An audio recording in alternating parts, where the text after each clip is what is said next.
अस्सलाम वालेकुम मतियुल्लाह जान MJ TV। एक और ख़त सुप्रीम कोर्ट के एक और मुअज़्ज़ज़ जज का। किसी ज़माने में जस्टिस काजी फ़ायज़ ईसा ने जब ये ख़त किताबत शुरू की और उनके खतूत मीडिया पर आने शुरू हुए तो ये सवाल उठता था कि सुप्रीम कोर्ट का एक जज अगर अपने चीफ जस्टिस को या सदर पाकिस्तान को कोई ख़त किताबत करता है तो उसका मीडिया पे आना कैसा लगेगा। जी हाँ, और उस वक्त बड़ी तनकीद भी हुई जस्टिस काजी फ़ायज़ ईसा के ऊपर जब उन्होंने सदर ममलकत को खतूत लिखे अपने ख़िलाफ़ दायर होने वाले सदारती रेफरेंस के हवाले से, या फिर वो चीफ़ जस्टिस ऑफ पाकिस्तान उस वक्त जो चीफ़ जस्टिस उम्मत बंदयाल थे उनको जब खतूत लिखते थे, या उनसे पहले के चीफ़ जस्टिस साहिबान को। मगर अब की बार ख़ुद जस्टिस काजी फ़ायज़ ईसा चीफ़ जस्टिस के ओहदे पे विराजमान हैं और एक और मुअज़्ज़ज़ जज जो कि शायद उस वक्त दूसरी साइड का सोचते थे, दूसरी साइड पर होते थे, अब वो मुअज़्ज़ज़ जज भी ख़त लिखना शुरू हो गए और उनके खतूत भी उसी तरह मंज़र आम पे आ रहे हैं। मीडिया के लिए तो ये बड़ी अच्छी बात है, मालूमात आनी चाहिए, हम तो इसको अप्रिशिएट करते हैं, हम तो बड़े खुश होते हैं कि चलें हमें भी कुछ मिल जाता है आवाम तक पहुँचाने के लिए, और आवाम का जो बुनियादी हक़ है मालूमात तक रसाई का, उस हक़ के तहत ऐसी ख़त किताबत और ऐसी ख़तबाज़ी जो है वो तो आवाम के मुफाद में ही है। तो जी हाँ, अब की बार जो ख़त आया है ये जस्टिस एजाज़ुल एहसन हैं, सुप्रीम कोर्ट में सीनियरिटी पे तीसरे नंबर पर हैं। इन्होंने एक ख़त लिखा है और ये ख़त लिखा है उस कमेटी की कार्रवाई के हवाले से जो committee practice and procedure act के तहत पार्लियामेंट ने बनाई है, और ये वो कमेटी है कि जो बेंचों की तश्कील करती है और ये तय करती है कि कौन से केसेस किन बेंचेस के सामने लगने हैं। इससे पहले आपको याद हो तो ये बेंचों की तश्कील का जो अख्तियार था वो सिर्फ़ और सिर्फ चीफ़ जस्टिस के पास होता था, यानी फ़र्द वाहिद के पास होता था, और उस अख्तियार का भरपूर दिफा भी किया गया सुप्रीम कोर्ट के कुछ जजों की तरफ से। उनमें से एक जज जस्टिस एजाज़ुल एहसन भी थे जो कहते थे ये बेंच बनाना तो चीफ़ जस्टिस का अख्तियार है, वो मास्टर ऑफ़ द रोस्टर हैं। जस्टिस एजाज़ुल एहसन अपने साथी जजों के साथ पहले उन्होंने कुछ फ़ैसले भी दिए और उनसे इत्तफ़ाक़ भी किया, और जिसमें उन्होंने चीफ़ जस्टिस को ये एक्सक्लूसिव अथॉरिटी और अख्तियार दिया था बेंच बनाने का। और फिर एक और मामला जो था वो सीनियरिटी का था। जो जुडिशल कमीशन के इजलास में जस्टिस एजाज़ुल एहसन ने सीनियरिटी के असूल की बुनियाद पे हाई कोर्ट से सुप्रीम कोर्ट में जजों को लाने के जो अमल था उसकी मुखालफत की थी और कहा था सीनियरिटी ही सब कुछ नहीं हो सकता। मगर अब इस ख़त में आज खुद जस्टिस एजाज़ुल एहसन जो हैं वो न सिर्फ ये कि उस कमेटी की कार्रवाई के हवाले से गिला कर रहे हैं चीफ़ जस्टिस काज़ी फ़ायज़ ईसा को ख़त लिख के, बल्कि ये भी कह रहे हैं कि जो बेंचों की तश्कील है वो ये तय हुआ था कि सीनियरिटी के मामले पे होगी। जो बेंच इस वक्त मौज़ूए बहस है, जो हतफ़ तनकीद है, वो है फ़ौजी अदालतों में सिविलियन शहरियों के ट्रायल के हवाले से जो सुप्रीम कोर्ट ने फ़ैसला दिया था 5 जजों ने। तो उस फैसले के ख़िलाफ़ अब नए कानून के तहत प्रैक्टिस एंड प्रोसीजर के तहत अपील का बेंच बनना है जो अपील सुनेगा इस फैसले के ख़िलाफ़, ये इंट्रा कोर्ट अपील। और ये जो बेंच बनाया गया है जस्टिस एजाज़ुल एहसन के इस ख़त के मुताबिक 11 दिसंबर 2023 को लिखा गया ख़त है और सेक्रेटरी कमेटी को लिखा है उन्होंने बुनियादी तौर पे, बट ऑब्वियसली उसमें जो उन्होंने ये एतराज़ किया है कि उनकी जो मीटिंग हुई थी प्रैक्टिस एंड प्रोसीजर एक्ट के तहत बनाई गई कमेटी की जो मीटिंग हुई थी 7 दिसंबर को, उसमें वो शरीक हुए थे। और उस मीटिंग में मैंने ये वाज़े तौर पे कहा था कि किसी किस्म का ऐसा तासुर दूर करना चाहिए कि अपनी मर्ज़ी के जजेस जो हैं वो बेंचों पे लगाए जाते हैं। ये जस्टिस एजाज़ुल एहसन कह रहे हैं। और अब जबकि 3 रुकनी कमेटी भी बन गई है तो जस्टिस एजाज़ुल एहसन के मुताबिक अब भी ये तासुर है कि कोई एक शख्स अपनी मर्ज़ी का बेंच लगा रहा है, जबकि प्रैक्टिस एंड प्रोसीजर एक्ट के तहत बनाई गई इस कमेटी का जो कानून में अख्तियार है वो ये है कि 3 जज होंगे, 2 की अक्सरियत से फ़ैसले होंगे, और ये कमेटी ऐसी नहीं कि रोज़ रोज़ बैठ के एक एक केस के ऊपर एक एक बेंच की तश्कील के ऊपर रोज़ाना मीटिंगें करे। ये क्योंकि हज़ारों केसेस आते हैं तो इसमें जो है कमेटी ने फ़ौरन फ़ैसले करने होते हैं। बहरहाल जस्टिस एजाज़ुल एहसन कह रहे हैं कि मैंने ये वाज़े तौर पे कहा था कि कोई ऐसा तासुर ना मिले, तो इसलिए बेहतर होगा कि जो भी अपील का बेंच बनना है फ़ौजी अदालतों के केस में जो सुप्रीम कोर्ट ने फ़ैसला दिया है, जिसमें जस्टिस एजाज़ुल एहसन ख़ुद भी उस बेंच में शामिल थे और उन्होंने कहा है कि सिविलियन शहरियों का ट्रायल नहीं हो सकता, उसके ख़िलाफ़ हुकूमत ने अपील की है। तो उसमें जस्टिस एजाज़ुल एहसन का ये कहना था कि सीनियरिटी वाइज जजेस को लगा दिया जाए अपील का बेंच, और ये 7 रुकनी बेंच होगा। जस्टिस इजाज़ुल हसन के इस खत के मुताबिक इस बात पे कमेटी के जो दूसरे 2 जजेस हैं, चीफ जस्टिस फ़ाइज़ ईसा और जस्टिस सरदार तारिक मसूद, उन्होंने बकौल उनके इत्तफ़ाक़ किया था। मगर जस्टिस इजाज़ुल हसन कहते हैं कि चीफ जस्टिस ने इत्तफ़ाक़ किया, मगर ये कहा कि वो तमाम मुअज़्ज़ज़ जजों से पूछेंगे, और अगर कोई मुअज़्ज़ज़ जज जो है वो बेंच पे नहीं बैठना चाहता तो उनसे जो नेक्स्ट अवेलेबल ऑनरेबल जज होंगे, यानी नेक्स्ट सीनियर अवेलेबल ऑनरेबल जज जो हैं, ही दे विल बी इंक्लूडेड, यानी कि हम उन्हें इंक्लूड कर देंगे। तो अब इसमें कहीं नहीं लिखा कि वो नाम दोबारा फिर कमेटी बैठेगी एक अपील बेंच के तश्कील के लिए। ये जस्टिस इजाज़ुल हसन ख़ुद अपने ख़त में कह रहे हैं कि ये चीफ जस्टिस ने कहा था कि मैं पूछ लूँगा, और अगर कोई अवेलेबल ना हुआ तो उससे नेक्स्ट जज को हम बिठा देंगे। तो ये कहीं मेरे ख्याल में इन्होंने भी नहीं लिखा कि चीफ जस्टिस ने एग्री किया था कि वो जो फाइनल नाम होंगे दोबारा वो बेंच जो है दोबारा कमेटी के सामने रखा जाएगा। मगर आगे जाके जस्टिस इजाज़ुल हसन कहते हैं कि वो नाम दोबारा जो जजेस से पूछना था चीफ जस्टिस ने, वो पूछ के दोबारा वो नाम कमेटी के सामने रखे ही नहीं गए। और फिर ये कहा था कि इट वाज एग्रीड कि तमाम जजेस से पूछने के बाद जो बेंच बनेगा, एक तो अपील बेंच और एक और बेंच भी बनना था, 3 रुकनी बेंच था, वो जस्टिस मुजाहिद नकवी का, तो उसके बारे में इन्फॉर्म किया जाएगा। तो इन्फॉर्म तो हो गया, जब बेंच बन गया तो इन्फॉर्म भी हो गया। तो बज़ाहिर जस्टिस इजाज़ुल हसन अपने ख़त में ही जो हक़ाइक़ बयान कर रहे हैं उससे ये वाज़ेह होता है कि कमेटी ने ये इख्तियार दे दिया था चीफ जस्टिस को कि जो भी जजेस अवेलेबल होंगे तो उसकी बिना पे आप बेंच बना देंगे और कमेटी को इन्फॉर्म कर देंगे। इन्फॉर्मेशन तो फिर आ गई। बहरहाल जस्टिस इजाज़ुल हसन अपने ख़त में आगे जाके कहते हैं कि मैंने पूरे जुमे के दिन में इंतज़ार करता रहा कि कोई हमें इन्फॉर्मेशन मिले, और 2-3 फ़ोन कॉल भी की, लेकिन फिर ये कहा गया कि वो नोट जो है वो चीफ जस्टिस के पास गया हुआ है, और आखिरी कॉल उन्हें 6:30 बजे शाम को की, और उसके बाद वो चीफ जस्टिस चले गए। तो बहरहाल वो इन्फॉर्मेशन ही थी जो उस दिन उनको नहीं मिली, बाद में दे दी गई और कॉज लिस्ट आ गई। तो जस्टिस इजाज़ुल हसन को ये एतराज़ था कि ये मामला दोबारा कमेटी में आना चाहिए था, यानी कि अब एक बेंच बनाने के लिए बार बार कमेटी बैठेगी, तो कानून में का ये मंशा कहीं नहीं है उस प्रैक्टिस एंड प्रोसीजर एक्ट के कानून में कि कमेटी जो है वो बैठ के बार बार डिस्कस करेगी और डिटेल करेगी, क्योंकि हज़ारों केसेस अगर लगने हैं तो फिर ये इस तरह का मामला नहीं हो सकता कि एक अपील बेंच के ऊपर जो है कमेटी बार बार बैठे और उसमें डिस्कशन हो और उसमें फिर सर्वे हो और सारे जजों से पूछा जाए। तो कमेटी के कानून के मुताबिक जो कमेटी के 3 जज हैं, इनमें से 2 जज अगर तय कर दें कि ये लोग बेंच में बैठेंगे तो फिर कानून के मुताबिक उनका अख्तियार है। इसमें कहीं नहीं लिखा कि अगर तीसरा जज कहेगा, कोई तजवीज़ करेगा तो कमेटी वापस मीट करके तीसरे जज को बाकायदा इतला देगी कि अब ये है तो अब आपकी क्या राय है। इस तरह की इन चीज़ों का, इन बातों का मेरे ख्याल में कानून में भी कहीं ना तो वक्त दिया गया है और ना ही ऐसा कोई तकाजा किया गया है। तो ये जस्टिस इजाज़ुल हसन का ख़त जो है इस लिहाज से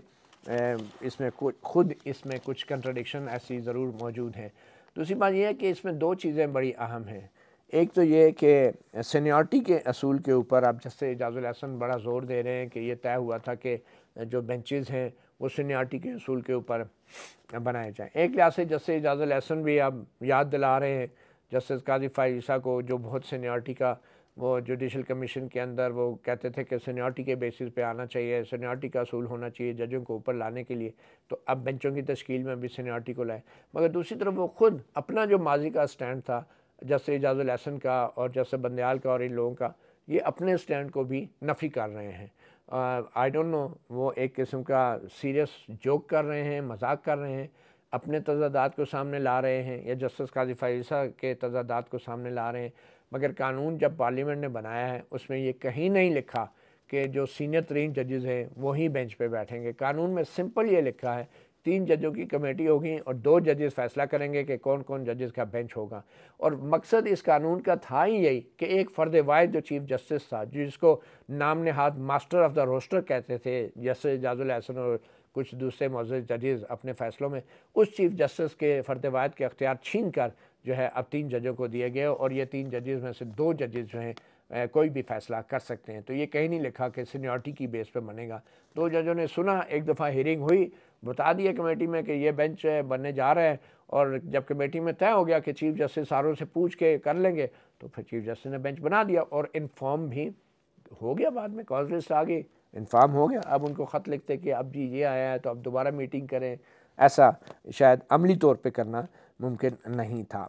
अब वैसे भी जो जस्टिस एजाजुल एहसन कह रहे हैं कि ये 7 रुकनी बेंच होना चाहिए था, चलें देखते हैं अगर जस्टिस एजाजुल एहसन की बात मान भी ली जाती तो उसमें कौन कौन से जजेस जो हैं वो फ़ौजी अदालतों के केस में अपील वाले बेंच में शामिल होते हैं। सबसे पहले जो सीनियरिटी वाइज अगर देखा जाए तो जस्टिस काजी फायज़ ईसा अपील वाले बेंच में शामिल हो सकते थे, जो चीफ जस्टिस हैं।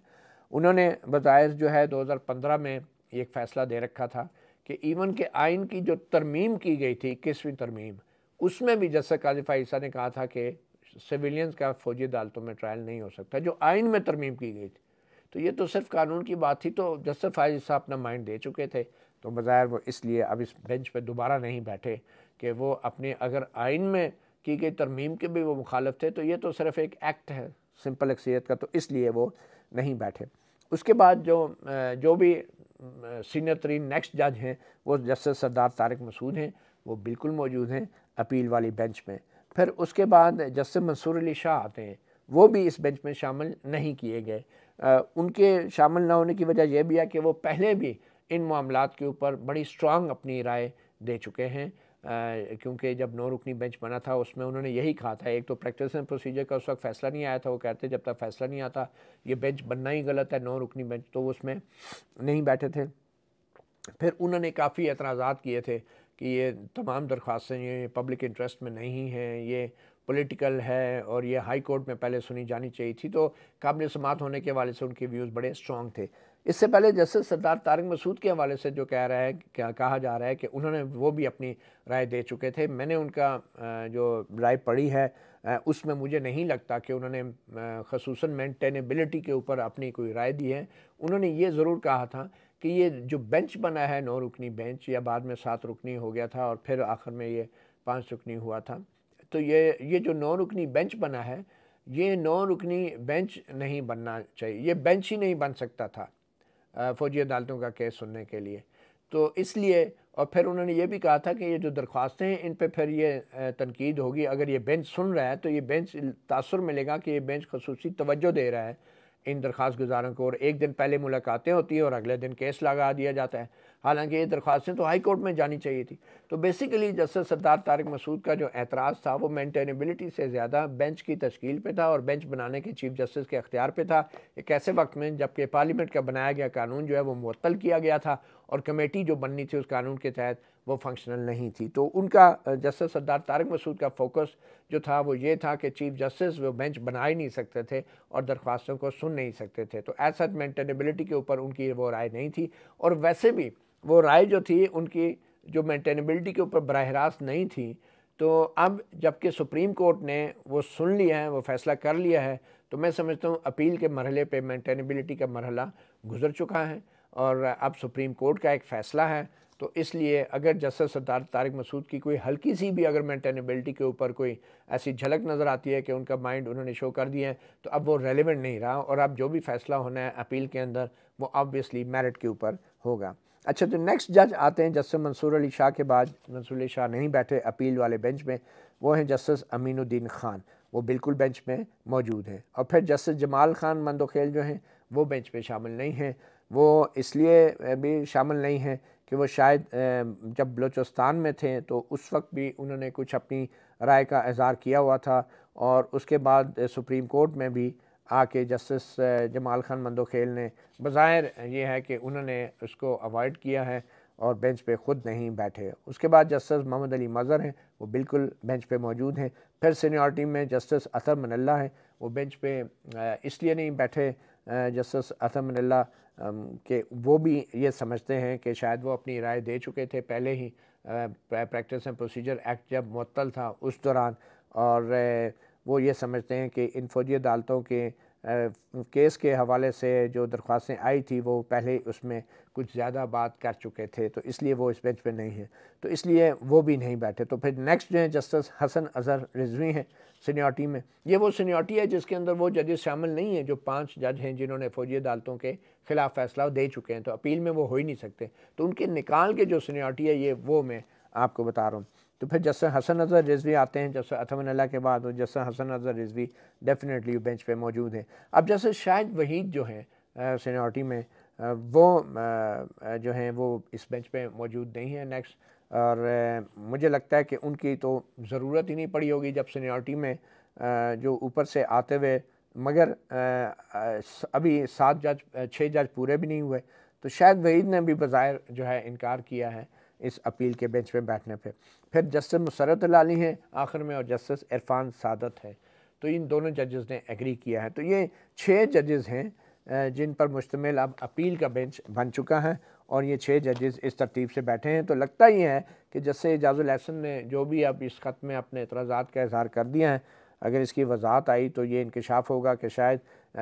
चीफ जस्टिस ने डेफिनेटली कमेटी के अंदर की गई डिस्कशन के मुताबिक इन तमाम जजों से पूछा, और जिन जिन जजों ने एग्री किया वो उनको बेंचेस में शामिल कर लिया। जहाँ तक इस मामले का ताल्लुक़ है कि 7 जजेस क्यों नहीं हैं, तो मेरे ख़्याल में ये 6 जजेस, एक जज का ऊपर होना काफ़ी है, और ये एक लार्जर बेंच है, 5 नहीं तो 6 जज। अब इसमें ये तसव्वुर कर लेना कि शायद 3-3 से बराबर हो जाएगा मामला, अगर हो भी गया तो कानून में उसका भी हल मौजूद है। ये कोई बहुत बड़ा कोई सानिया नहीं हो गया कि 7 की बजाय 6 बन गए। अगर ऐसे इक्वल हो जाता है तो एक चीफ जस्टिस एक रेफरी जज अपॉइंट कर देता है, बल्कि अब तो कमेटी करेगी, चीफ जस्टिस भी नहीं करेगी। तो वो कमेटी जो है वो 3 जजों की, वो एक रेफरी जज अपॉइंट कर देगी, और फिर वो जो फैसला देगा वो अक्सरियती फ़ैसला होगा। तो ये है मामलात, और उम्मीद है कि अब उन जजेस को